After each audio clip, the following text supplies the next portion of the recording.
Berusaha Malaysia memperkukuh kerjasama dan kesepaduan ASEAN menerusi sidang kemuncak ASEAN ke-46 baru-baru ini terus mendapat reaksi positif. Pakar geopolitik dan ekonomi menyifatkan pendekatan tegas Malaysia dalam isu Myanmar, ekonomi dan digital dilihat bukti komitmen memastikan ASEAN kekal relevan. Menurut Dr. Azmi Hassan, dua strategi utama yang diketengahkan ialah penglibatan ASEAN dalam isu antarabangsa di luar Asia Tenggara serta pendirian berkecuali tanpa memihak kepada mana-mana kuasa besar seperti China, Rusia atau Amerika Syarikat. Beliau menyifatkan ia sebagai kejayaan besar Malaysia selaku pengerusi kerana berani mengangkat isu sensitif dan memperkukuh peranan ASEAN sebagai blok serantau yang dihormati.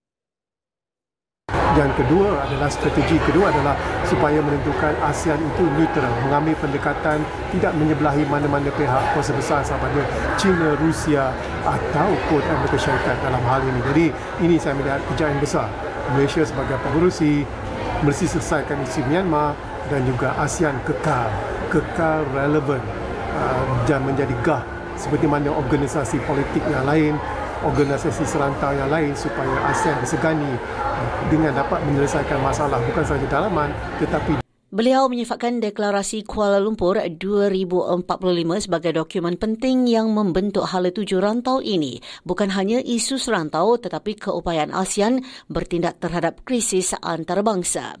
Sementara itu, Profesor Emeritus Dr. Barjoy Bardai berkata sidang kemuncak kali ini berjaya menyusun semula strategi ekonomi jangka panjang ASEAN. Ini sekaligus memperkukuh hala tuju rantau ini ke arah pembangunan mampan dan berteraskan rakyat.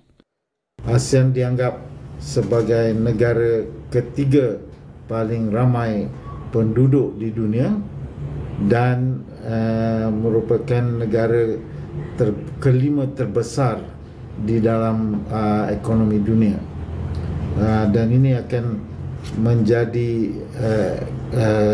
ekonomi yang keempat terbesar menjelang tahun 2035. Beliau memuji langkah integrasi digital termasuk pelaksanaan cukai digital dan pembentukan koridor dagangan digital sebagai simbol kemajuan rantau ini dalam menyesuaikan diri dengan lanskap ekonomi global.